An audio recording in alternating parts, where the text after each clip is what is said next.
Hello, everyone. You are listening to Hero Power, and we have a very special intro for you guys today, courtesy of listener Kurt Hunter. Enjoy.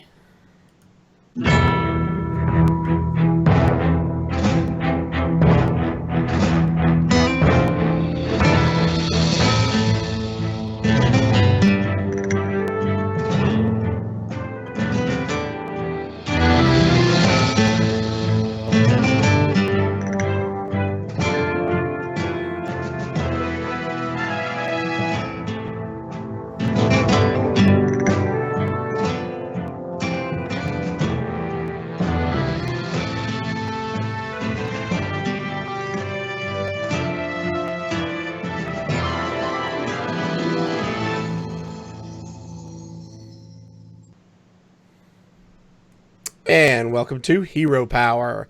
This is episode 71, and I am your host, Avantes. And as always, I am joined by my co-hosts, Versika. Oh my god, that intro is just so good. It's so good. And Zeroshio. Yeah, I'm ready. Oh, Yeah. Zero. Whoa. What are you doing? Where's your guys' hats? Dude, I said we're having ridiculous hat, not wear a ridiculous hat. It's ridiculous hat day. What? That's right. And we do have our very special guest joining us today, Ridiculous Hat. Zeroshio, I've never been more proud of you than I am right now. Yeah, so for those of you listening at home, Zeroshio was wearing his Abathur hat. I guess he got confused. Not hard. There's a shocker.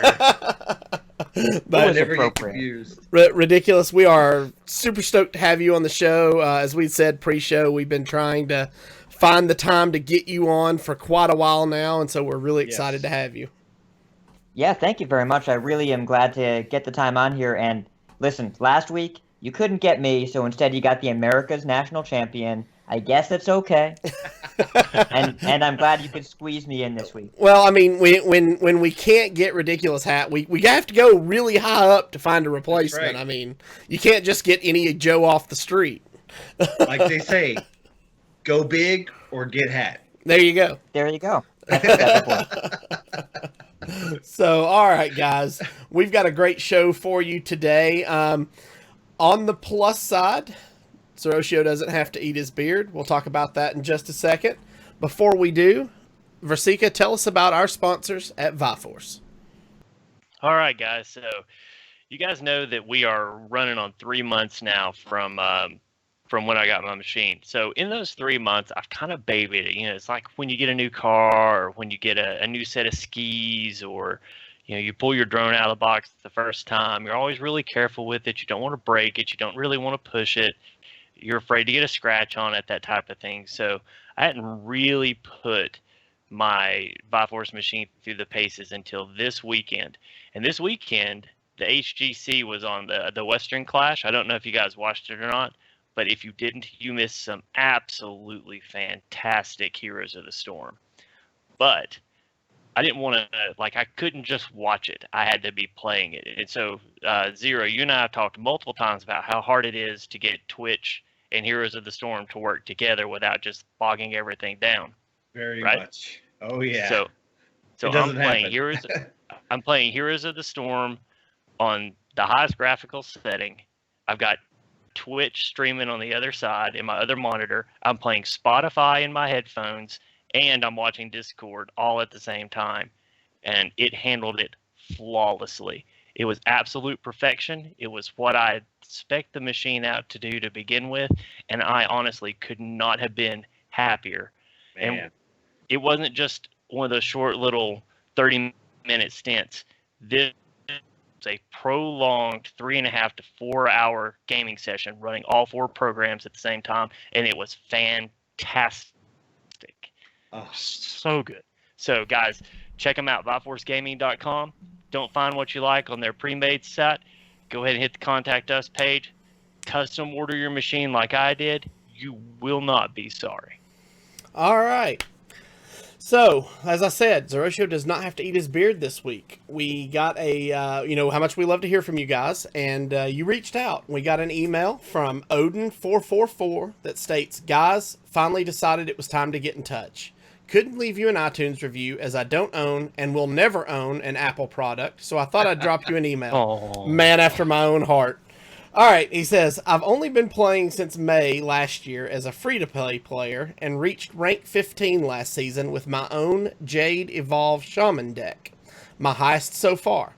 Although I'm kind of a Hearthstone podcast whore now, randomly your podcast happens to be the first one I found. Been listening to you since last year and honestly think you guys get funnier every week. Love the fact that you promote creative decks and still manage to talk about things other podcasts don't, and love the banner. Keep up the good work and don't forget to use your hero power." Thank you, Odin. We greatly appreciate all the kind words, and congratulations on your rank 15 last season. That's awesome. It's even more awesome that you did it with your own deck.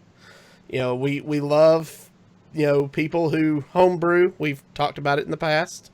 So congratulations. You have a special place in my heart, homebrew. Yep. And I'm a big fan of Jade Evolve Shaman, and we'll talk a little bit more about it later. I play it quite a bit at THL, so Yeah. I love that deck. All right, and we got an iTunes review from Local Sully, which is 5 stars. Says, "Great podcast for Hearthstone players." Says, "Great podcast to listen to that covers everything you need to know for Hearthstone. Just wanted to say this to the casters. Keep up the great work. Hopefully I'll join you all soon for a fireside gathering as I live in Knoxville." Oh, sweet. Awesome. We would love to meet you. We have a bunch of firesides planned over the next month and a half. We're doing 5 Tavern Hero Qualifier events in the Knoxville, Chattanooga areas. So hope to see you out there soon. Hey, we were missing an email, though. The one that included our intro. Oh, yeah. Yeah. I've got it pulled up. Do you want me to read it? Sure, go ahead. All right. So this was from Kurt Hunter. It said, "Hey guys, love the show. My name is Kurt and I'm a singer-songwriter and composer living in Long Beach, California. Originally from Louisiana, so I feel akin to y'all Southerners. I appreciate all the work you put in to make this podcast every week, and I know it's a lot of work to keep something like this going. I have one bit of criticism, however. I feel like your opening music could use a little upgrade. Since we're headed into the Year of the Mammoth soon, I figured Hero Power could use an epic theme song all its own. So I took it upon myself to create this for you. If you love it and you want to use it, it's yours. So keep up the great work, Kurt." And that's so cool, Kurt. We really do appreciate it. I was still am a budding singer-songwriter myself, and that is a masterpiece. We definitely love it. We're going to use it, and we'll be reaching out to you here in the next couple weeks. Absolutely. I may have already turned it into a ringtone. All right. Well, let's talk about our guest for a moment. So, Hat, like I said, you pretty much have your fingers in the pies of many Hearthstone communities. Why don't you tell us a little bit about yourself and how you got into Hearthstone? Oh boy. Well, I think my background is going to be pretty similar to Zeroshio's in a lot of ways because Magic the Gathering has been around for a long time, and all of you combined have, what's the number? How many combined years of Magic experience do we have? Between the three of us, like 60? Over 60, yeah. Yeah, over 60. Yeah. So I think between the 4 of us, it's closer to 75. Nice. So I started playing, when I was younger in 1996, 97, I had the Playground deck. I don't really count that. But when I was in high school, early 2000s, I got into it pretty competitively and played on my first Pro Tour in 03. And then I had a Grand Prix top 8 finish in Legacy, of all things, in 2005. Got into the Pro Tour again in 06. And, Magic is the kind of lifestyle that once you pick it up, that was back when there wasn't really competition for the game. You couldn't really play another game like Magic. There were a bunch of other imitators, but they didn't really have the base of... The games weren't as well designed. There weren't all that many players. There was really no competition for a while. Unfortunately, after that, I had to grow up and become an adult. And that means working more often, finding time for other things, not spending $600 on one deck, not flying around the country or the world to go to different tournaments. it became a lot harder to compete in the way that I wanted to because I don't like doing things without being good at them and half-butting it in Magic, so to speak. Doesn't get you anywhere except maybe a Friday Night Magic where you feel like this washed-up has-been that used to be an Olympic gold medalist, then you cut over to the bar, they're 20 years later, they got the grizzled beard on. Still wearing their medal around their neck. Exactly. I didn't want to be that guy. So Hearthstone came out, and all of a sudden, my job, I work in movie theater management, and so that's a lot of nights, a lot of weekends, a lot of holidays. But I could come home at 1 or 2 in the morning and play a game or 2 or 10 or 20. I won't say how many because the Fifth Amendment exists for a reason. But I will say that fitting it into my lifestyle, and it's about 1/10 of the cost of Magic, if not less, for what is a relatively reasonable buy-in. Still significant, but reasonable. You can get pretty much every deck and every card, or at least enough that you can play a lot. So I started playing a lot. It fit into my schedule. I could have a relationship. I could have a job. I could go out and make friends, then come home and play anyways. And the game scratched all the right itches. There weren't tournaments, but I wasn't looking for tournaments. I was looking for that gold star they give you after every game. I wanted the game to tell me how good I was at it. And Hearthstone just drives that, hits you right here in the vein where it's just, here's a gold star, go get another one. Here's a rank up, go get another one. And it took over. So fitting that into my life, I said, okay, well, let's get Legend because that's, the big accomplishment. And the first time I did it, I thought, okay, I'm done now. Nope. Let's do it again. Let's do it again. And then after enough time playing it, I realized there's such this vibrant community online tied in pretty heavily to Twitter, but podcasts, streams, and all that. The game is much more watchable and accessible, and people play it on their phones. They play it. It's free to play. People can get into it at a much lower barrier to entry. And so connecting with the community after that, through team leagues, through podcast communities, through being now a podcast guest host myself, all of that stuff has kind of transformed it into definitely more than a hobby. Not quite a second job, somewhere in between, more like a passion that I'm really happy to dedicate a lot of time to, and it helps me hang out with guys like you. Well, that's awesome, and we are, like I said, super glad that you can hang out with us. So, like I said, you've got your fingers in a lot of pies in the community. So why don't you tell us a little bit about, THL, your involvement in, Coin Concede, and you've done some 1600 dust. Why don't you tell us a little bit about that? Oh boy, you want me to talk for a while, don't you?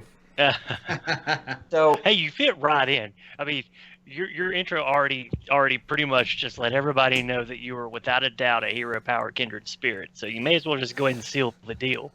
Oh yes, well I don't have the accent, so that's okay. I can't fit in, but I think I got everything else. Yeah.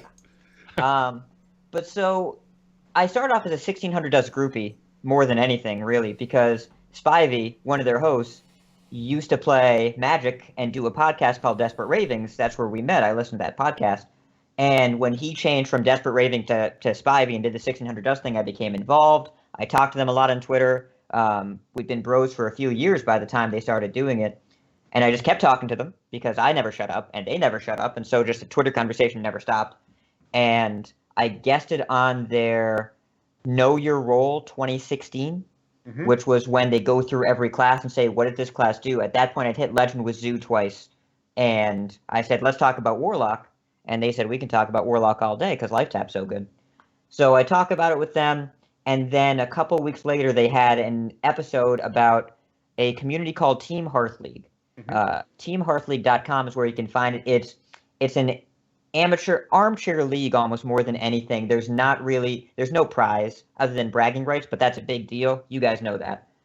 And it's they have seasons where they play 7, 8, or 9 weeks with a 5-person team sorted by how well your historical ladder finishes have been. So they have 1 seeds, 2 seeds, 3 seeds, 4 seeds, and 5 seeds based on your performance in the ladder so that people can be paired against people of equal skill. And there's the equivalent of salary caps based on what they call a player rating. It's very similar to a salary cap system where you get assigned a number and then you can't be over 1800 PR. So I was on Team 1600 Dust. We all founded it together because this guy, Will, came on their show and said, I do this league. And we said, this sounds really fun. Let's go jump in. So Spivey, Chris, and a few other stream groupies like myself, including Ziggy Sarah and Serial, we all jumped in there, and that's how I kind of bonded with that community especially closely. And Spivey had to take a backseat this season for personal reasons, and our buddy Zeroshio said, "Hey, can I play?" That's and right. we said, "Yeah, as long as you bring Evolve Shaman." He said, "Oh, do I have to?" If you needed somebody to play Evolve Shaman, you should have hollered for Masika. Okay, you're playing that off a little bit, Pat, because it wasn't as welcomed as you say it was.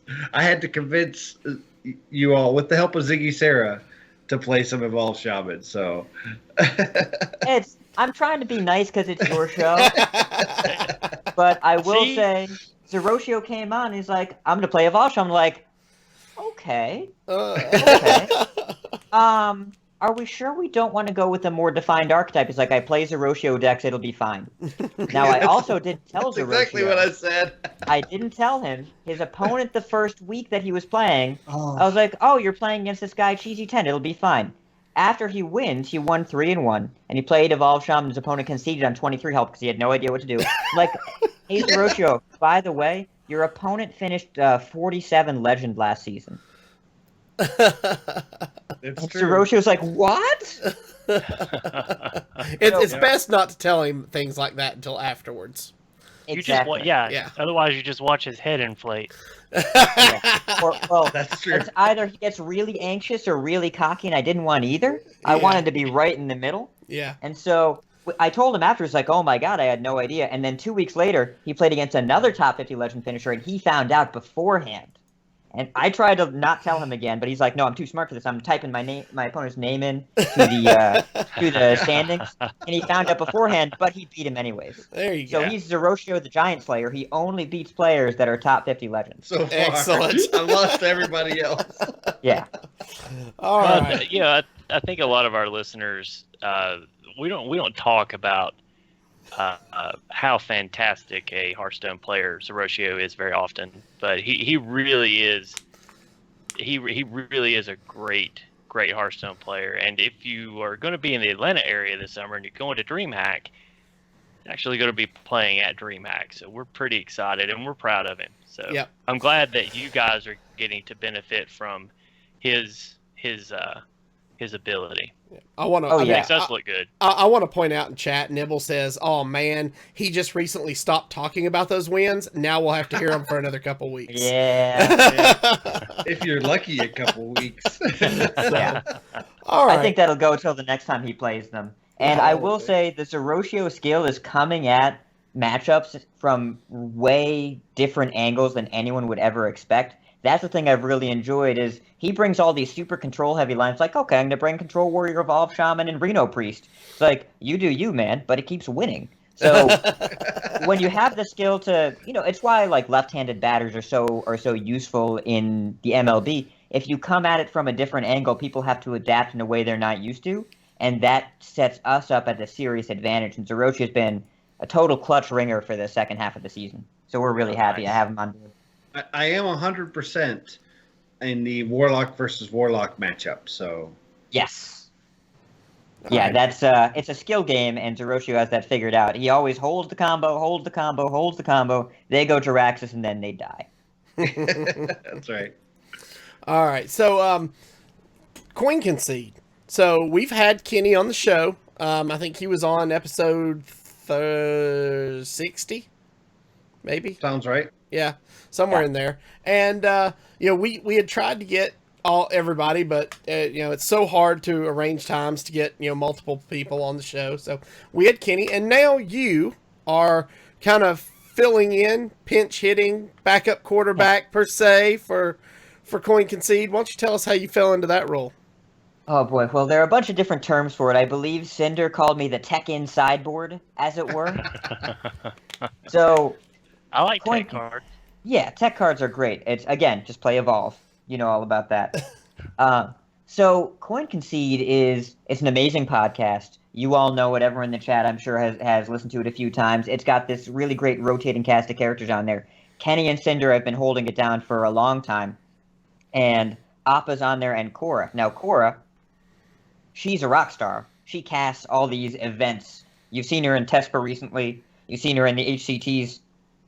She is a bona fide Hearthstone celebrity. Now, unfortunately, with coming with casting 2 months of events straight, which is what she's been doing, she didn't have the time to commit to Coin Concede every week to put the effort in to give the show a fair shake and make sure she also wasn't spreading herself too thin.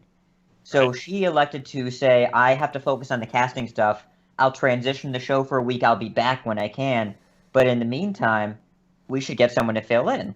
And Cinder actually gave me the heads up, similar to how you guys did, of, hey, we've had our eye on you for a while. You're very visible in the Twitter atmosphere. I think he told me I talk too much, but I didn't change my behavior. So, so he said, we've been eyeing you for a while. Can you come on? And I said, sure. And they came on an episode and said, well, we got really good feedback. Cora's actually going to be off for a little while because she has to do HCT, TESPA, DreamHack, Austin. So can you sub for the next 2 months? And I said, oh my God, yes, please, of course. And so somehow I have a semi-permanent spot there.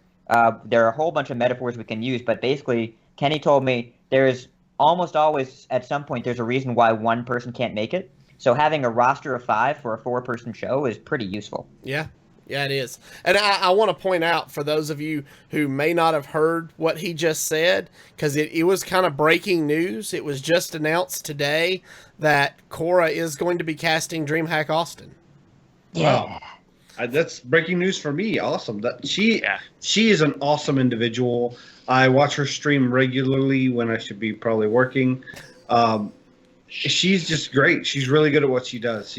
And to fill her shoes, that's a big undertaking. You're doing a great job, Hat. Yes, you are. Yes, you are. Thank you. So, thank you. all right. Well, let's jump into the news this week. We've got a little bit to talk about, and we are on a bit of a time crunch because Hat still has to record Coin Concede tonight. So he is a busy man, and we're trying to fit him into, fit ourselves around his schedule. So, all right. This week, Blizzard released a teaser for Journey to Un'Goro, and basically it is E. Malorn's Expedition Journal Week 1. So, Zeroshio, why don't you tell us a little bit about this?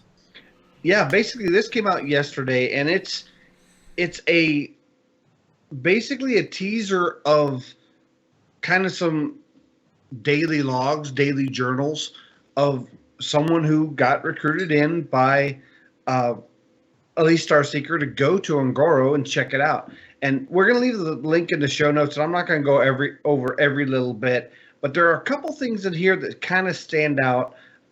During the first day's log, they reference a type of creature called lost it. It's Galvadon? Macaw. It's a macaw. A jeweled macaw. There it is. I found it. A jeweled macaw. It's a type of parrot. And I think they really put a lot of focus in this because this may be one of the cards we see in the set. We had Jeweled Scarab that discovered something, and they referenced that the jeweled macaws you need to watch out for because when they fly around and make a bunch of noise, they can attract beasts, dinosaurs. So you may start seeing some teasers in these of some of the cards that may be coming out, and I'm really excited to see these. So definitely check out our show notes at heropowerhs.com and check this out. I'm expecting more daily blogs from the Team 5 team, mainly because they're going to be starting to release some of the cards mid-March. I think is it the 17th or 14th? I can't remember which. 17th. The 17th, they're going to start releasing more cards. So you're going to see these little teasers and little blogs, kind of like what they did with Mean Streets of Gadgetzan. I'm really excited for it. Okay. Hat, what are your thoughts on Journey to Un'Goro? Well, we've seen 5 cards so far. Mm-hmm. It's hard to draw a conclusion from 5 cards. At this point, everyone's more excited for the rotation than they are for the cards coming in. Just because getting rid of Tunnel Trog and Totem Golem is on the top of everyone's wish list. But I will say that the existence of quests leads me to believe that Blizzard thinks the games are going to go longer. Because they wouldn't print these cards that are going to last until you play 7 Death Rattles if they weren't expecting you to have the time and at least some of your games to get there. It's going to be hard to do. You're going to have to build your deck around it. but they can't print these cards that they know are completely unplayable and yet so splashy. So it leads me to believe it's going to be a bigger, slower, battle cruiser Hearthstone sort of set. I don't know that for sure, but they've been burned so badly by aggro recently. I wouldn't be surprised if in the past month they went back and took all the really strong aggro cards and hit them with the banhammer and just made sure that they weren't going to print anything that made the games go too quickly. That being said, the cards that we've seen so far are pretty cool. Adapt is fun. Discover has been proven to be a really successful mechanic because it's just enough RNG. I like that they are adapting our Murlocs, but Finja is already really powerful. I wonder if that's the next thing Reddit's going to care about, and I wonder if I'm ever going to care about Reddit. And I just like you more and more every second you talk. thanks, buddy. I mean, it's pretty easy as a content creator that tries to be positive about the game we literally all play every day to say, hey, maybe things aren't the worst they've ever been every day. Yeah. Yep. And the existence of Volcano as well, that card is being seriously slept on right now because it's a 5-mana board clear. And their willingness to print strong anti-minion cards indicates to me that there's going to be a lot more room for control, and they figured out what control really needs to look like. I hope that the set is balanced, it isn't too fast, it isn't too slow, but that we have an opportunity to play with all the cool toys they're showing us, and that those quests go off just enough, but not too much. Because you don't want a quest that goes off every game, right? A quest that goes off every game is very similar to Yogg-Saron and N'Zoth, where the result is so predictable that you get sick of it. You want it to be just interesting and just hard enough that it happens some of the time, but you want there to be a lot of tension between when this happens, it wins me the game, but it doesn't always happen. You don't always want the same thing to happen. All right, there you go. Versika, you got anything you want to add? Just Coin Conceded better enjoy you while they have you, because I have a feeling you keep this up, Blizzard's going to come knocking on your door, much like they did Josh Augustine. You flatter me, sir. All right. I did have one more thing that came out today. There was a little bit of an interview done on another podcast. Obviously, everybody's heard of him, the Angry Chicken. Yang Wu was on there, and he kind of teased that Elise Starseeker will be an Ngoro card. Yes, now, what type of card? Nobody knows said yet. He said it'll be like Ragnaros and Ragnaros Lot Lord. So you'll have Elise Starseeker, and then you'll have a different Elise with a different ability. So, a little bit different card, but she will be coming back into the meta in Journey to Ngoro. Do you think she might have any interaction with quests? Maybe a neutral card that can maybe, give you credit for quests or activate a quest. What do you think of that? That would be interesting. Go ahead, Ridiculous Hat. I think it would make sense thematically, but also we're just guessing. She could do more Golden Monkey stuff. She could do something related to legendaries. It's we don't really have a thematic idea as to what Elise does in terms of what Blizzard envisions her hallmark is, because there's so many different ways you can go with it, right? You can have her shuffle something into your deck. You can have her discover a legendary. You can have her do something with the quest because she's so visible in the set. I'm curious as to what they think they want Elise's hallmark to be going forward, because if we see her a second time, we're probably not done with this. And it's pretty easy to figure out what Rag does. He does the number 8, but we don't know what Elise does quite yet, that Blizzard thinks this is the thing we want to do over and over again. Though I like Matt at Arm's suggestion in the chat, Elise Starseeker Dragonboard. That makes sense, right? Ooh. Well, but, that actually, it kind of brings up a point. When Deathwing Dragonlord came out in Whispers of the Old Gods, it was a completely different spin on Deathwing. When Deathwing hit play, it cleared the board, you emptied your hand. When Deathwing Dragonlord left play, it emptied your hand of dragons, and basically just, if you built your turn around it basically sealed the game for you. I would like to see Elise come into play as more of an in-game, and maybe instead of interacting with an existing quest, maybe she does like a Kazakus style. 3 quests would pop up when she hits play, and then you get to choose the quest that is then shuffled into your deck. And maybe it's a little quicker quest than the others. Maybe it's something you only have to do 2 or 3 things to get to trigger like a Golden Monkey style effect or something like that. Well, make your own quest in a neutral card. Right. Interesting. That's pretty cool. Yeah, they did say they weren't going to have you discover any of the quests that they were printing or get off random spells, but they didn't say anything about maybe you make a special quest. That could very well be a possibility of kind of a neutral card. I don't think we'll see Elise as an end game in terms of the body, but we might see end game in terms of the effect, just because, she's an elf. She's not this giant towering fire or light elemental like Ragnaros. But we could very well see her as the driver behind a crazy powerful end game effect. That'd be pretty cool. Yeah, and I couldn't see you having 2 quests, so maybe it's if your deck does not contain a quest, then you get to create a quest. That would be pretty neat. I like that. I like the concept. Okay, cool. Well, a lot more to come. Stay tuned. March 17th, they start card reveals. We will probably get all of our information starting then. As Zeroshio said earlier, that we could see more of these blog releases over the next few days. We'll let you know this same time next week if anything new is dropped. Moving on, we are entering the spring Tavern Hero Qualifier season.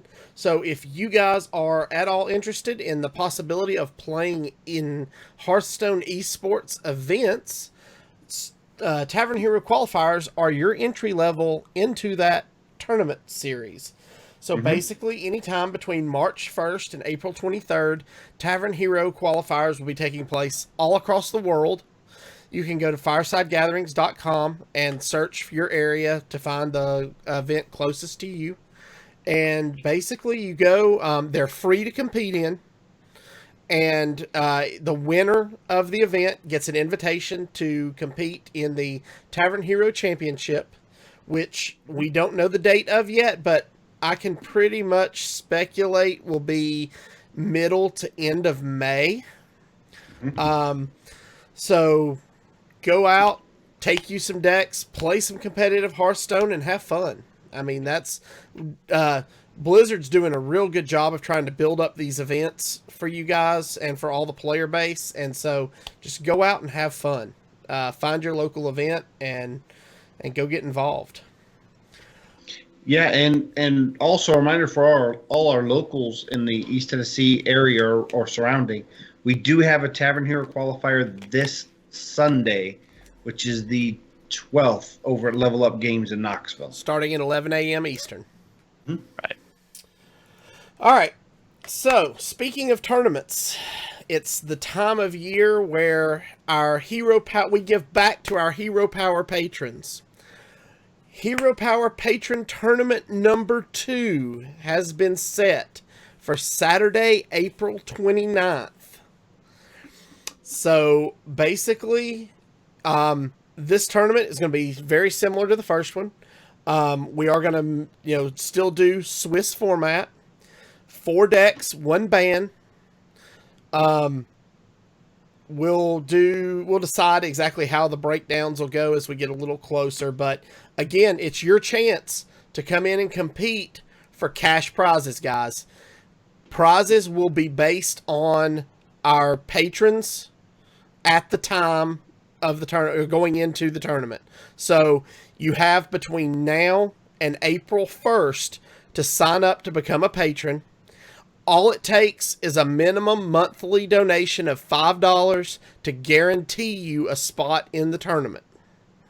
And just a clarification on that, you'll need to sign up as a patron before April 1st. Yes. Yeah. So the end of March is the cutoff. March 30 days of September 31. March 31st is the Pulling out the ROM. That's right. Is the cutoff, so that you can qualify for the April 1st cutoff. And again, if you're a $5 patron, you're guaranteed a seat. Right now, I think our limit is 32. Is that am I accurate on that? Yeah. It's 32. If we don't reach the 32 just before the tournament, we will release it for the rest of our patrons. But to guarantee a seat is a $5 minimum patron. Yeah, and the prize money doesn't change depending on how many play. If we only have 8 players, the prize money is the same as if we have 32 players. Yes. Yep. It's based on the total number of patrons we have at that time. So it's a great way to come out, have a little fun, maybe make a little bit of money, and we're again, Zeroshio and Versika are going to shoutcast the whole tournament. So come out and have some fun. Yeah. Saturday, April 29th. And of course, the top 2 qualify for the November tournament. Yep. So Top, you gotta top 2 play to get in. finishers. Yep. Also a reminder, it's April 29th, so we should have the release of Journey to Angoro. So It will be legal. It will be standard, and the meta is going to be fresh. Yep. Absolutely. Yeah. So, all right. Well, that's going to bring us to this week's Tavern Brawl. And this week, it's the standard heroic Tavern Brawl. So it's just like, it's just like last time, wasn't it? Wasn't last time standard as well? It's Yes. exactly the same. Yeah, so Heroic Brawl lasts only one normal Tavern Brawl week. It has an entry fee of $9.99 or 1,000 gold. You can participate in Heroic Brawl for a limited amount of runs. As mentioned, Heroic Brawl rewards scale depending on how many wins you get. So be sure to do your best each run. I tell you what, I'm not big on the Heroic Brawl because it seems like they always bring it out right before a new set drops, and I'm saving gold to buy packs. So I haven't really gotten to compete, but it makes for some great stream watching on Twitch. Oh, Definitely. Yeah. Some of these top streamers are, if you go on Hearthstone top decks, they actually have a list of all the 12-0 runs and the 12-1s and the 12-2s. And watching these pro streamers when there is enough value for them to bring their A game, like a guy like Dog. Dog is an amazing player. He almost never plays the best deck because he gets bored and he plays meme decks, and he hits top 50 anyways.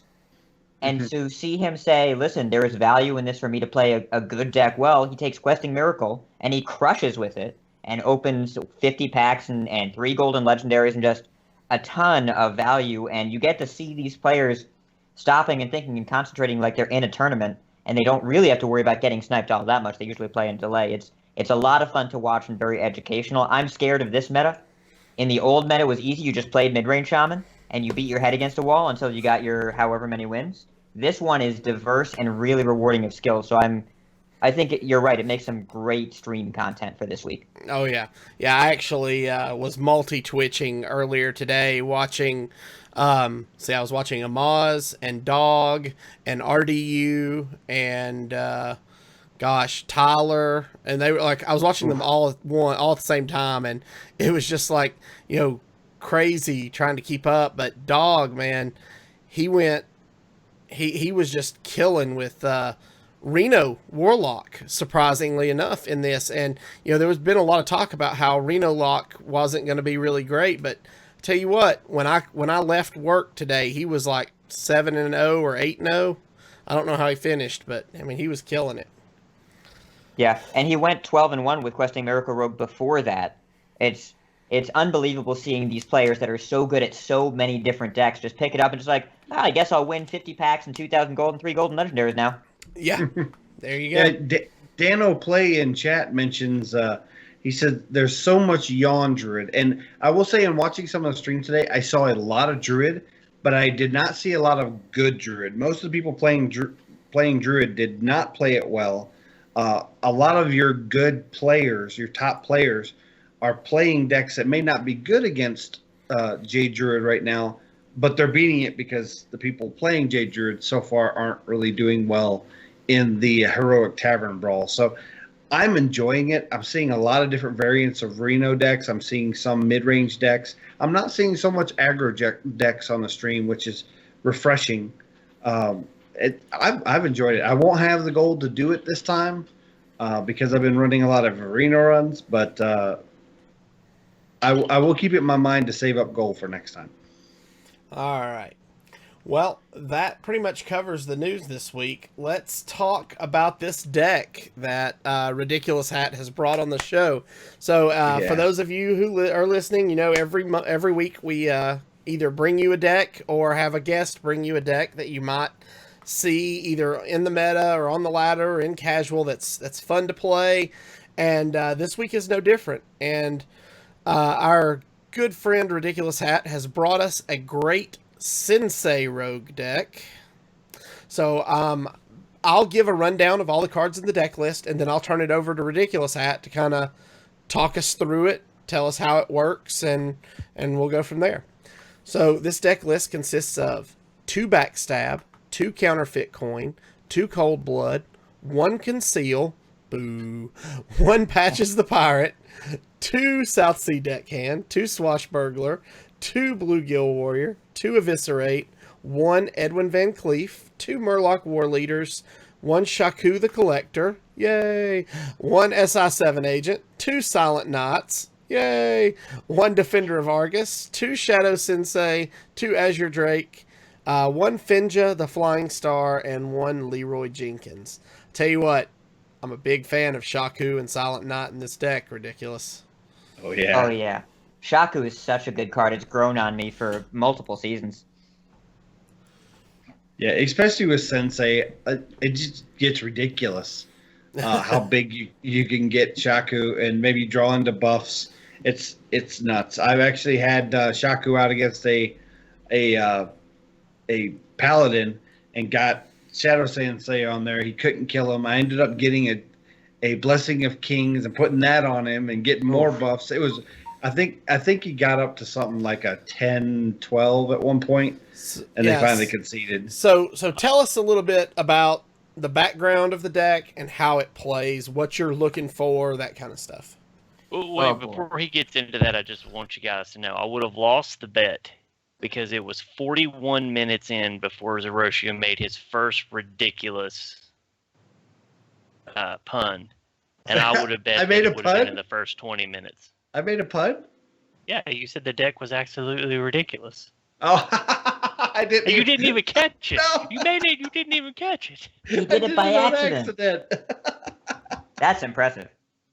I'm accidentally funny. Yeah, Or you can't funny. help yourself. All right, sorry to interrupt. I would have lost. Anytime you have to stop the story for a pun, feel free. That's encouraged.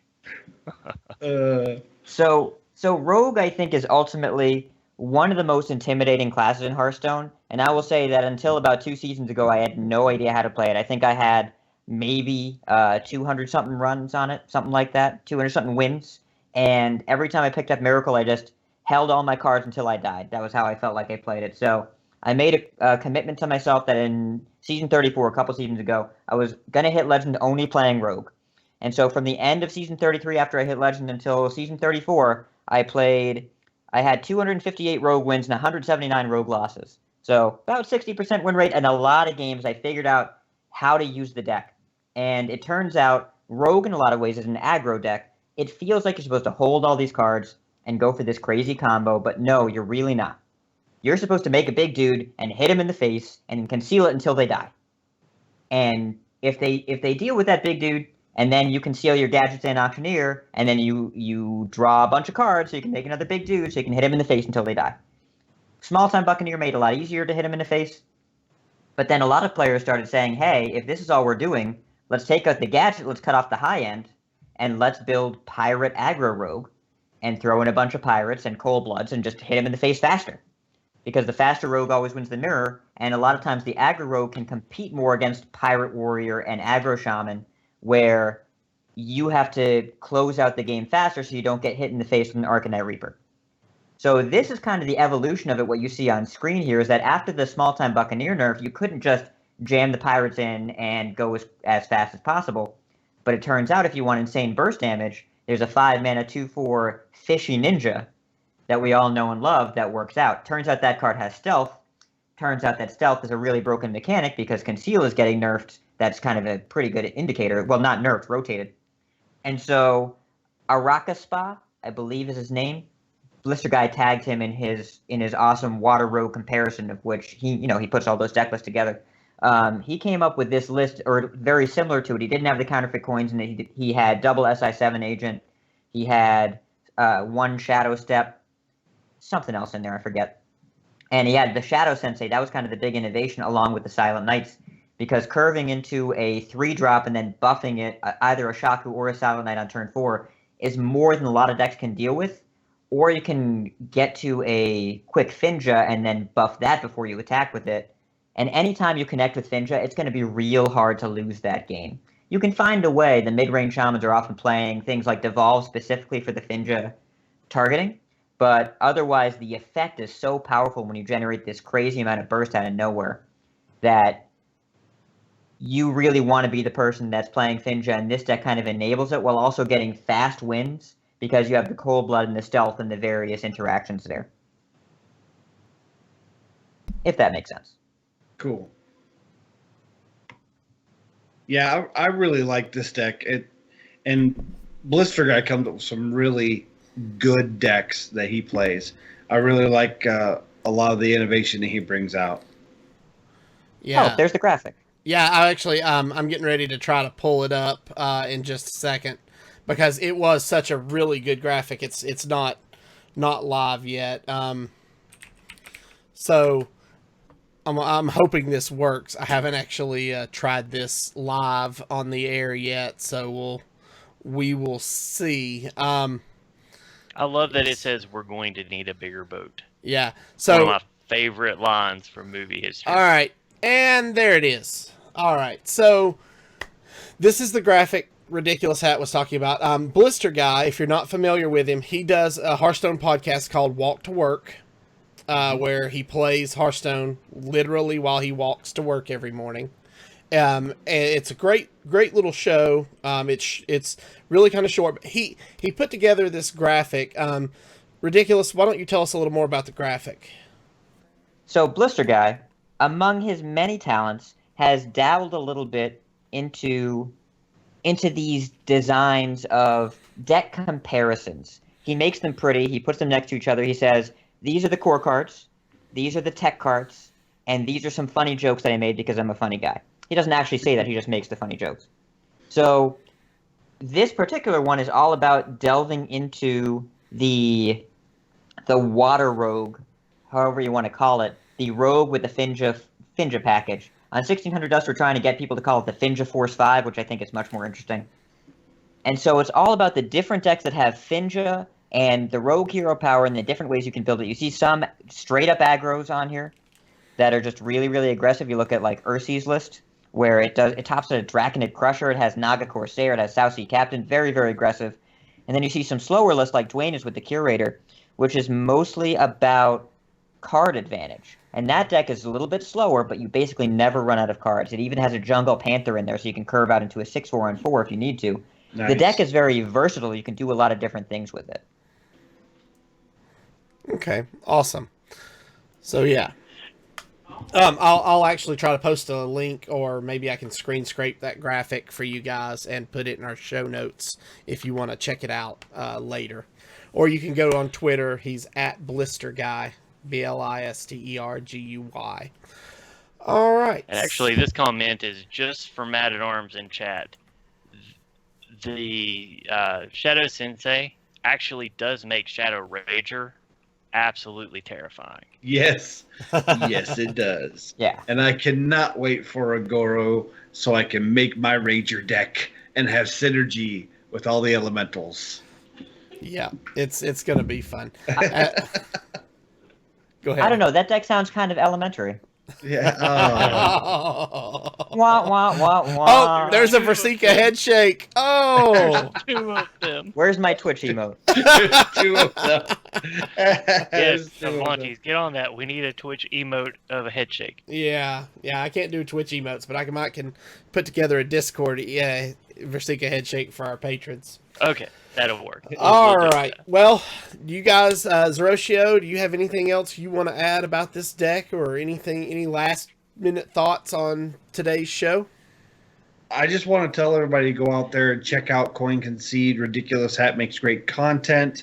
He's modest about it. He's also one of the board members of Team Hearth League over at teamhearthleague.com.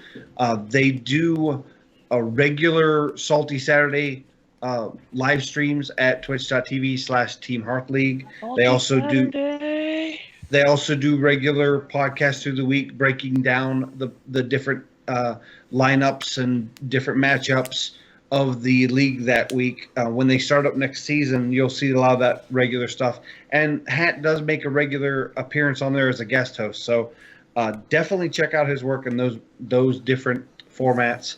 And of course, we'd love to have him on here again in the future. Yep. All right, Versika. I'm still excited about Salty Saturday. No, seriously. Ridiculous Hat is also a great follow on Twitter. I've been following you for almost 8-10 months now. It's been a I little don't while. remember.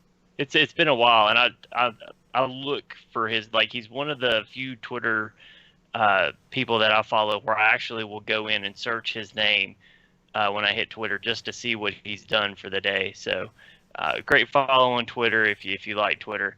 And we're just super stoked to have you on the show. And I absolutely cannot wait to see you play this deck. I got the list today, and I haven't been beaten with it yet. But I want to see the person that brought it play it. So I'm super excited. All right. So, Hat, why don't you tell everybody where they can find you online if they do want to follow you? Absolutely, and thanks, guys. Hopefully you can find me in another episode of Hero Power soon, because I think we all agree one of the best communities out there in the Hearthstone podcast world, one of the nicest groups of guys, the best banter you'll find anywhere. Would love to be back and really appreciate the opportunity here. I don't get these kind of accents in any other podcast. There's that word again, banter. Yes. And so you can find me. I'm on Twitter all the time, twitter.com/ridiculoushat. It's mostly Hearthstone, sometimes food. If you like Hearthstone or food, I'm your guy. The other place you can find me is on Twitch at twitch.tv/ridiculoushat. I try and stream Mondays at 8 o'clock Eastern, and then Thursdays are late night stream at midnight Eastern. Generally, what I try and do is have chat feel free to share their lines of play and really try and take a more analytic approach to where did we lose this game. I'm not a big believer in the idea that RNG is deciding what happens to you. I believe that almost every game could have been played better, that nobody plays a perfect game of Hearthstone, and we try and figure it out, where did I screw up to give up this game or not give ourselves an opportunity to win. It's all about finding out, how can I play this deck better? How can I learn this archetype? Where did I screw up? What did I do wrong? And so, trust me, you'll see me screw up a few times today. And it's all about figuring out where it happened. All right. Awesome. Well, if you are joining us on Twitch or YouTube, please stay tuned for the live play portion of our show. If you are listening via our audio podcast, we'd like to thank you for joining us at this time. Remember, you can follow us on Twitter at HeroPower_cast. You can find all of our past episodes on YouTube at youtube.com/ECMMOgamers or on our website at HeroPowerHS.com. If you enjoy the show and you like to support and improve the show or compete in our Hero Power Patron Tournament coming up at the end of next month, you can find more information about that on Patreon at patreon.com/HeroPower. For myself, Versika, Ridiculous Hat, and that guy Ridiculous Hat knows on Twitter, we'll see you again next week. Hold on. And don't forget to use your hero power. Okay, I'm going to interrupt y'all. One more thing to make it on the audio cast. And I should have done this earlier. We were very fortunate that Kurt sent us the piece of music that he wrote for us. We were super humbled and super thrilled to have it. If you are an artist of any kind, whether it is music, whether it is video, whether it is art, drawing, photography, whatever, if you have something that revolves around our show or our love for Hearthstone, and you are creative and you want to send it to us, we would absolutely love to see it. So please, yes, if you are artistic and you need an outlet, we are more than happy to be that outlet. So just give us and shoot us an email, send it to us. If we can use it on the show, we would love to use it on the show. All right. Well said. Now, Very nice. Don't forget to use your hero power. And welcome back. We are ready to check out this deck just as soon as Versika tells us a little more about ViForce. All right, so at the top of the show, we went a little bit longer about ViForce and my experience with the machine. So I'm going to keep this short and simple since we're running up against a time block here. ViForceGaming.com/customorder.php. That is what you would type in to go to the custom order form for ViForceGaming.com.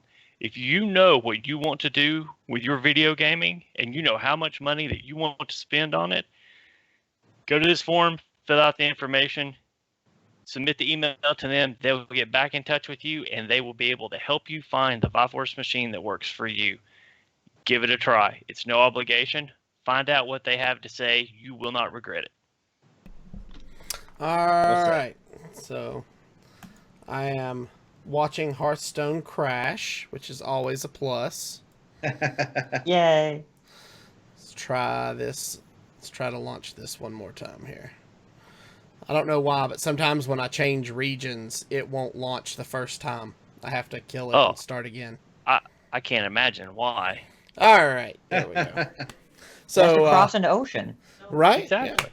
So, Hat, you want to go ahead and queue up? You can do your choice. If you want to play on the ladder, you want to play in casual, so you don't tank your rank. You can do your choice. Casual?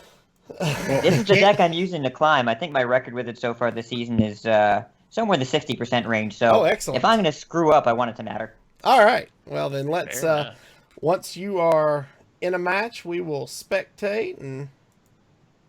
Come on in. I just got an opponent. All right. There Rank we go. 6, impressive. That's okay. I just play too much. Is there such a thing? It's there. Yes. Ask my girlfriend. All right. So we are playing against a priest. Our opening hand is Shadow Sensei Cold Blood Swashbuckler. What are we looking for in a mulligan with this deck? Always Swashbuckler. Sometimes Counterfeit Coin. I don't usually keep Shadow Sensei unless I'm on the coin and I have other stuff to mulligan. Cold Blood is the right keep a lot of the time. I expect this is probably Dragon Priest, so we're going to be playing against an early Twilight Whelp or Wormrest agent, and Cold Blood lets us kind of punch past that or do a bunch of damage if he has it. It's weaker against Twilight Whelp when we sometimes want a little bit more threat density, but I think we're going to try keeping the Cold Blood and see how it works out for us. You always keep Finja, and a lot of times you'll keep one of your better 3-drops. Shaku is a lot of times one of them. This hand is a little bit on the weaker side right now, but we could very well draw an Edwin Van Cleef. We always keep Edwin, always keep Finja, always keep Swashbuckler, usually Backstab, usually Counterfeit Coin, and then on the coin, since you have the extra card, a lot of times you will keep one of your 3-drops. Yeah, Shaku, I never throw that back, and I usually mulligan the Murlocs. Okay, sounds good. So we're going to start with Swashbuckler here for sure. I'm considering the coin Cold Blood, just to get some damage on the board. You know what? I don't usually do it. Let's try it out, see what happens. Because he's not going to be able to death right away. We have the Conceal if we want to keep pushing damage, which would be a really aggressive usage of it. A lot of times, they don't have a turn 1 play. If he coins out the Wormrest agent, that means that coin Cold Blood got us an extra 4 damage and killed his 2-drop. That's not so bad. Coin. Oh. Wait. Coin heal? Maybe? Was he trying to Shadow Word Paint it? I don't know. I think he was. Oh! Let's play the coin. I think you thought Shadow Word Pain. Win streak, boys! Wait a minute. Coin Concede. Oh my god. You have to make sure to tell them about that tonight when you guys record. This is being referenced in exactly 60 minutes from now. Our opponent literally went coin concede. Oh my lord. Okay, all right. So our results indicate that keeping Cold Blood is 100% effective. That was I like it. I was not expecting that to happen. He definitely tried to target it either that was a Shadow Word Pain. It had to be a Pain, right? Yeah. I think so, yeah. Wow. He realized his goof and he'd be behind the curve. Oh, that's hilarious. So, and you'll probably see the early concessions a little bit more often because of the rank 5 floor. Yeah. That yeah. he doesn't have to worry about it as much. Right. That makes sense. So now we're looking this at a is mirror. the Rogue mirror. You want to be the faster deck. The faster deck almost always wins. So we're going to keep the deckhand, and we would always keep Cold Blood in this matchup. Rogue has no defense, no taunt, no heal. We just want to punch him in the face. So we're going to keep deckhand. I don't always like keeping deckhand, but I think going first, it's the right call here. And we have... He's a clunky turn 1 play. You almost want him for turn 3. Yeah, I wouldn't be surprised if he plays a turn 1 Swashbuckler and trades, and then we're relatively even on board. But I think we're going to play him turn 1 anyways here. I like the Counterfeit Coin gives us a lot of options. but it Mhm. really depends on his turn 1 and how this game goes. If he has a Swashbuckler, we're a little bit behind, not a lot behind, we'll just dagger up and trade into it. If he doesn't have a turn 1 play, then we're actually pretty decently situated. It looks like he's going to coin out the dagger from what I can tell. That's Or at least what he's I'm thinking about it. seeing. Oh, he does nothing. Excellent. Even better. Interesting. So that it's- means he's probably going to coin out SI7 Agent next turn. I expect him he'll dagger down the 2-1 and save the coin for either the Tomb Pillager if he has it, or maybe an Azure Drake. He could also coin out a Finja. I think we just dagger pass here, because I don't need to coin out that War Leader. Is not going to get us anywhere. We don't have a better play next turn, right? If we coin now, what are we going to do next turn? So I'd rather save the coin and save the dagger, because I'm not going to re-dagger anytime over the next 2 turns either. I expect him to dagger and punch the 2-1. But might very well be... That's SI. coin Shaku. Ooh. Oh. Interesting. So do we coin Defender of Argus here? Well, if we coin Argus, he still gets to trade and he still gets a card out of it, right? If I War Leader, he can trade into the 2-1. If we War Leader, he can trade into the 2-1, or he can trade into the War Leader and punch it with the dagger. If he trade into the 1-1, then we can either hit it for 2, or we can Bluegill next turn and eviscerate that thing. There are a lot of better options for keeping the coin, and we just get to keep pushing face this way. Because the Argus, we don't Argus the patches, it lets him trade into it and still get a card out of the Shaku. And he can also just trade with the deckhand here. It's basically an extra 2 damage for nothing. We got a question in chat. Yes. Dano says, you lock counterfeit coin over Shadow Step.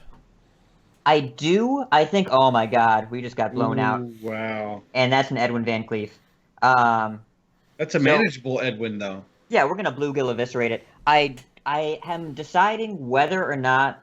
We're actually fairly behind here because we have to use so many resources. We are going to punch face because we're going to re-dagger next turn. I'm thinking about cutting the Conceal for the Shadow Step, but I really like Counterfeit Coin. It helps you get out a faster Finja or make your Edwin better or really just get kind of ahead of the game.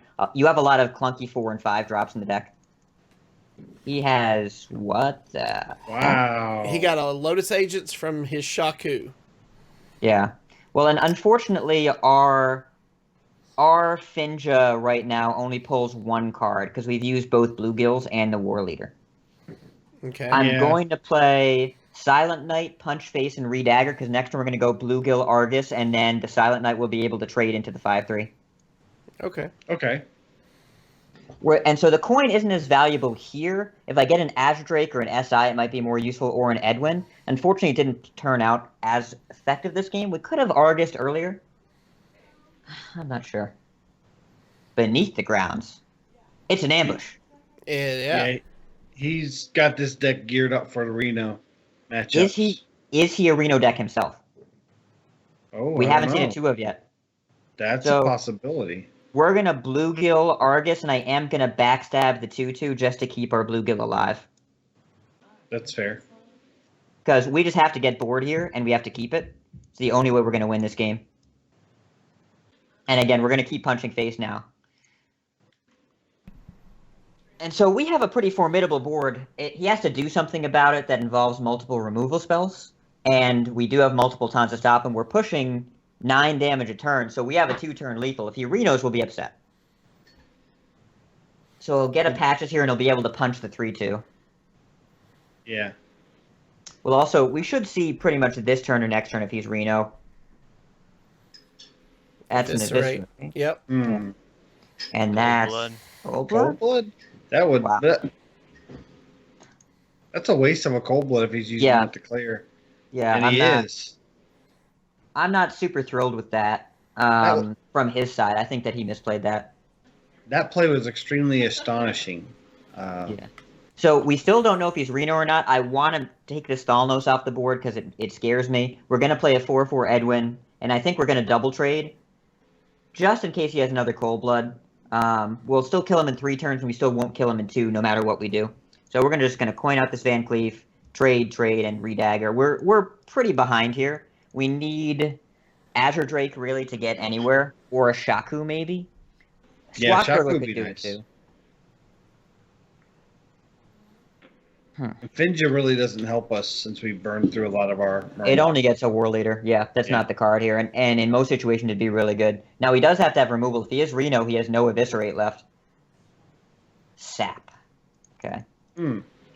Sap on the 4/4. He's Yeah. gonna SI. Oh no, he Squid Face. Created from the Wonder if- Swashbuckler. We could get lucky enough to swashbuckler into a sprint.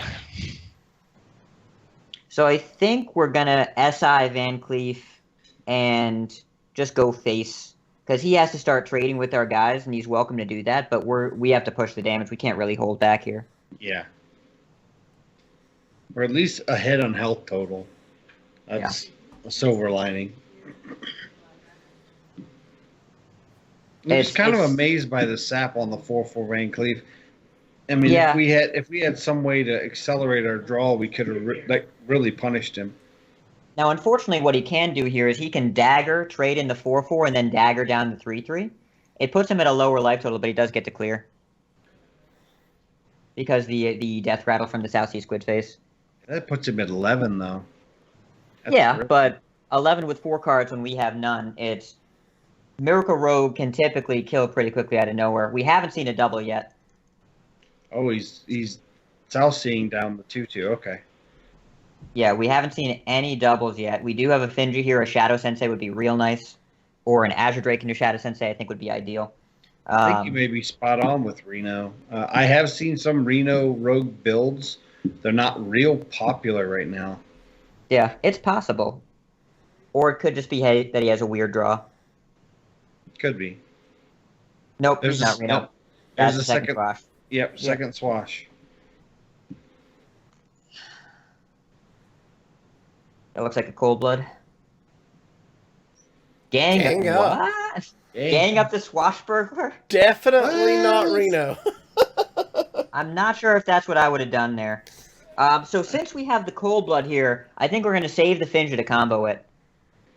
Because he's not going to be able to interact with it. If we draw, what do we need? Azure Drake into Eviscerate, he dies. Leroy, he dies.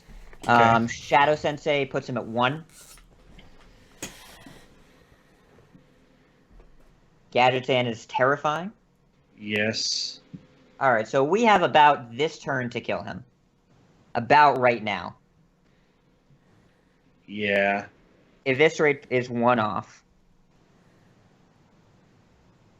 Because of we can't combo both cards. Correct. Ah! Okay, so... And it is And we got Eviscerate. the Eviscerate. Well, so we do get to keep the War Leader. That's the thing to remember. And We keep the Finja, right? Yeah. We have to trade, we get the thing, we kill this, Yep. and the War Leader buffs the Finja up. This is amazing. I love this interaction. Yeah, my opponent doesn't, but we do. Yes. So it's unlikely that we're dead here because he's used both Cold Bloods and 1 Eviscerate. He'd have to have Leroy Evis and 1 damage somehow. Probably a deckhand. Yeah. Does he have to face down the Finja? If he has a second Fan of Knives, then no. Yeah. Backstab. Backstab. Okay. Okay, that's There's not the good other stuff. deckhand. We are probably dead. We're 1 off dying next turn. We need Yeah. exactly Leroy, assuming he doesn't have 1 Mm. damage in hand. There's the other And cold that's blood. not Leroy. It's because deckhand is 1 off. So we need exactly Leroy, assuming we're not dead. We're at 1 right now. And what does he have it? A Numerok. Numerok. Created from the Undercity Huckster. Oh We have no! Just 1 what we off just lethal. noticed. 2, 6, 7, oh. 1 off lethal. Okay. Oh, Well- so close though. The good news here is that I do have lethal. It's on me. Yeah. Figured it out. Seppuku. Yeah. And Nibble might have been right in the chat. He said he would have hit face 1 turn earlier, and it might have been better to prioritize the face damage earlier instead of trading. Yeah. Because we were just waiting for the Leroy draw, but we didn't set ourselves up for a deckhand draw. Well, the thing was, we did trade into the Swashbuckler at one time. If we had let that live, then he would have had lethal. So it's kind of damned if you do, damned if you That's true. Yeah, So- exactly. All right, so we're 1-1. 1-1. Well, it's kinda. Kind of. We yeah. lost the game and we won the turn 1. I mean, a 5-1 patch is just. I mean, come on, that should just be a win, It's- right? A 5/1 patches that also makes your opponent discard their coin. It's really powerful. Misplay. Like serious misplay. So So we're gonna keeping the Edwin. keep Edwin because Edwin is one of the best cards in the game. Even if we Edmund- just play Edmund him, Tate. if we play him as a 4/4, it's fine for 3 mana. I'm loving this hand. Yeah, we got Oh, yeah, this Swashbuckler, Edwin, Shaku, and we drew into an Eviscerate. So And a Golden Jade edition. Chieftain, I guess. Oh yeah, gotta have the golden. mm. So I've not seen the Golden Eviscerate. That's good animation. I oh, like it's real that. pretty. Turn 1 Spirit Claws. Oh wait, you can't. Nice shaman deck. You can if he uses the coin. Coin Spirit Did Claws. he coin Totem? Yes, he coined did. Totem. Okay. So okay, this is now Concede Shaman, right? I believe so because they coined the totem to get the things from below out a turn earlier. Well, he might have coined Totem. He might have a Flame Tongue. That might be why he did what he did. But against Rogue, you're basically saying, I'm going to Totem 2 turns in a row. So we're going to go Shaku into Shadow Sensei here and see what he does. We're probably going to get devolved. Most likely that's what's going to happen. We're going to get devolved. We could get, what is he doing? I don't know. This doesn't look like a devolved deck. He's going to be overloaded next turn. We're definitely going to Shaku because I want to start getting that value. Yeah. We're going to punch with the dagger here. Could have kept the dagger and traded the patches, but I want him to trade into it and get rid of this weapon charge. I'm trying to figure out the whole totem play. We did play a deck brought to us. I think it was by Kenny from Coin Concede. That was a giant shaman. Yeah, it was Cinder's giant shaman deck. It was a lot of Yes, fun. and and one of the techniques was to use the coin to use your hero power to get out the thing from below faster. Yeah, maybe. So what I'm going to do here is Shadow Sensei the Shaku, trade in the 1/1. He can devolve us if he wants. Next turn we have Backstab Abyss Edwin if we need to. But we're definitely pumping this guy up. Normally I'd want to draw first with him, but the Shadow Sensei extra damage is really good. And then we'll clear this guy because...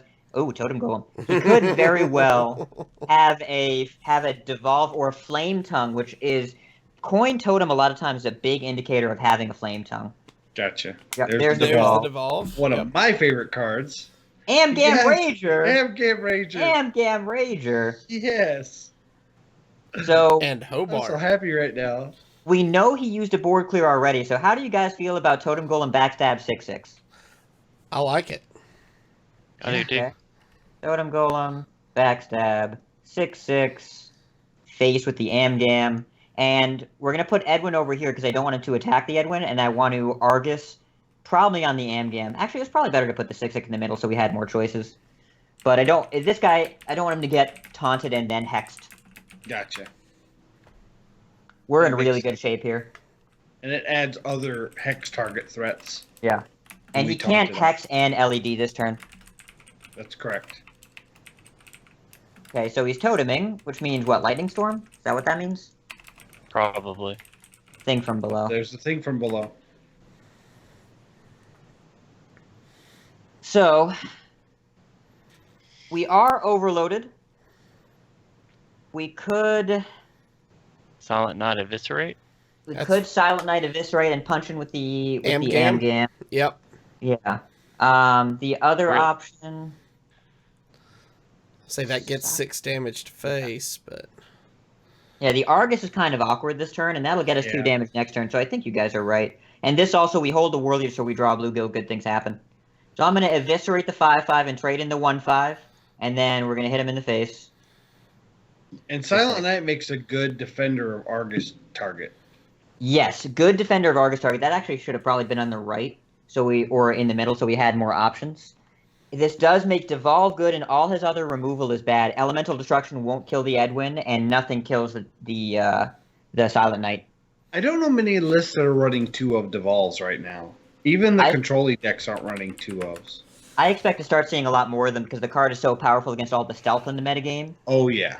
and it's really good against Dragon Priest too. All right, so he might Elemental Destruction here because so he did get the spell power. Matt at Arms and Dano in chat are lamenting the death of the poor Rager. Now Rip Ranger. that's a bluegill war leader. Is that lethal? Let's see. We have 5, and then no, we're at 9. No. So Yeah. I'm actually going to play the Jade Chieftain here. Okay. Jade Chieftain. He has to use a board clear here, and then we have so much gasoline in our hand. Yes.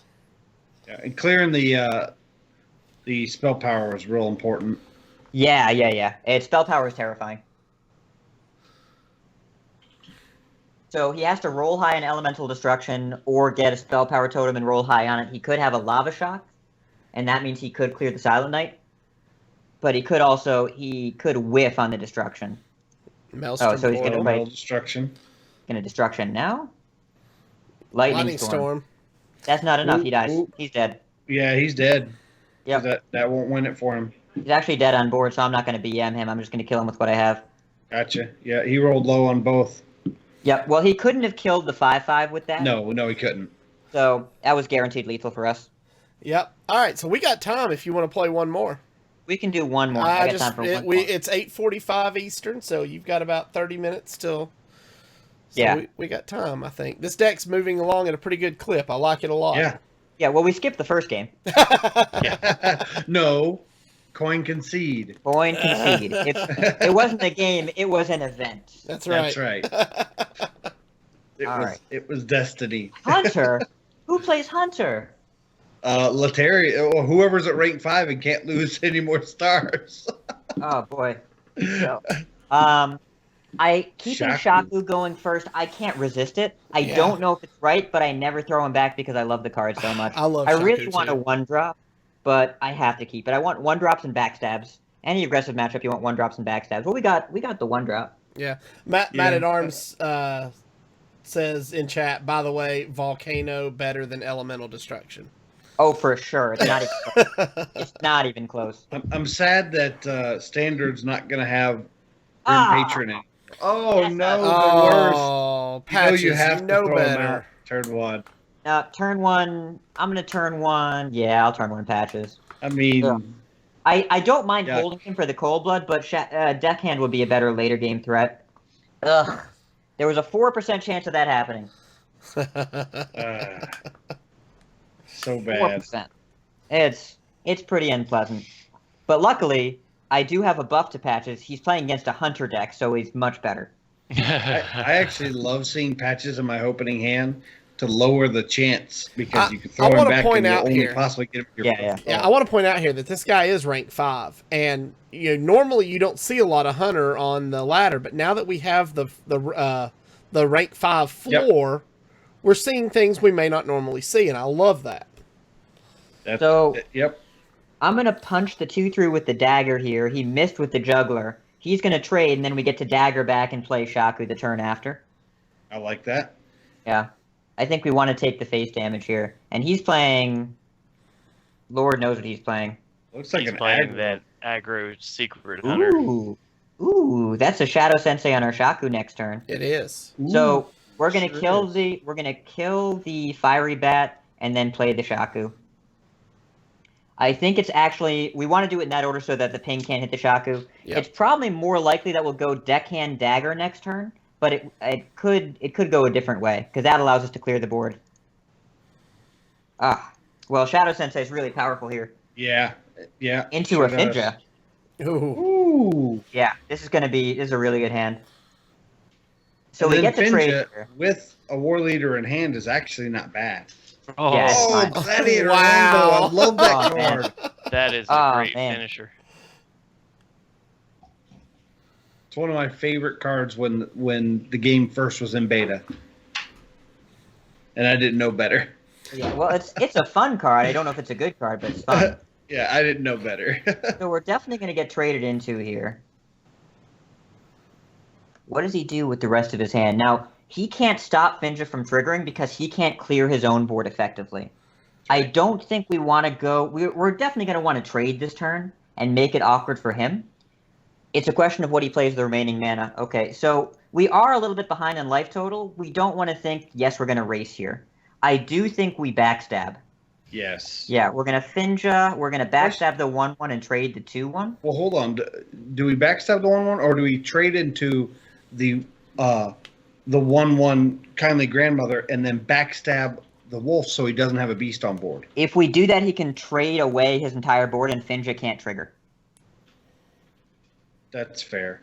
So I don't know if it's your play may be better, but I really want Fincher to trigger, and this Gotcha. removes the most damage from the board. If he Hound Masters too, it's still fine for us because he doesn't know we have the War Leader in hand, which will allow us Yes. to clear this even if it gets bigger.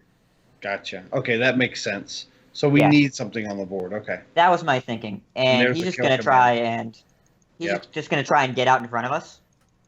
So we have to win right away. So we're gonna War Leader first and trade in this. We're gonna use the deckhand to kill the beast that comes out of it. Okay. Okay. Ooh, Ooh, double 2 bluegill. bluegills? Yeah. Nice. So he has to kill us right now Yeah. because we're gonna trade. But we're pushing 13 to face, and we have Leroy Abyss in hand.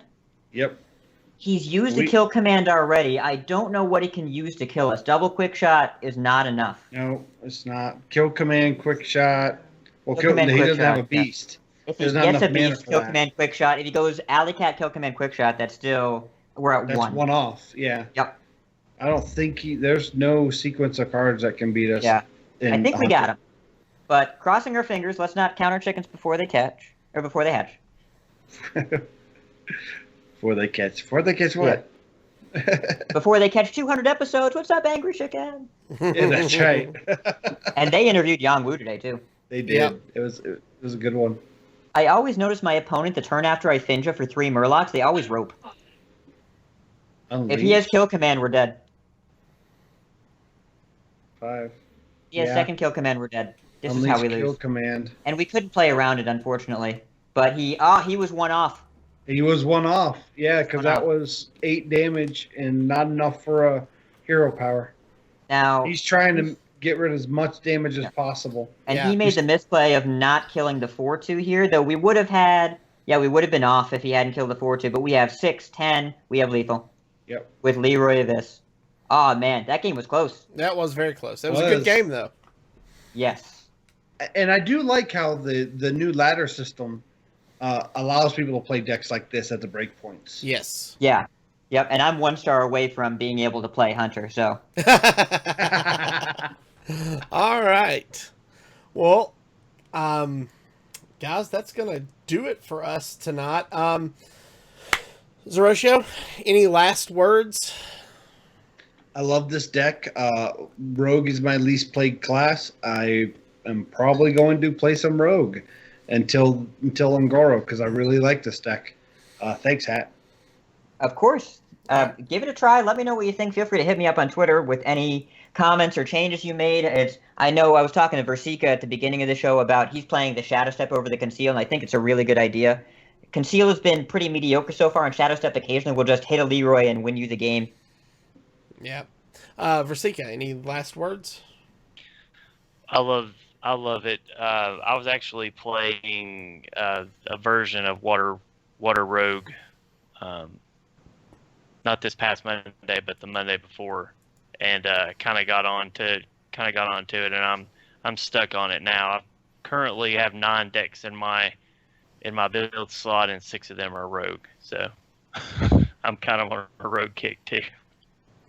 All right. And Hat, any last words you would like to say to everyone out there, or tell everybody again where they can find you? Well, you can find me on Twitter. You can find me on Twitch. The only thing I would say is, don't forget to use your hero power. There it is. Yeah. All right, I think everybody. you're the first guest to decide to say that. That's awesome. I mean, we used it and we killed him with it, so it's pretty easy to remember.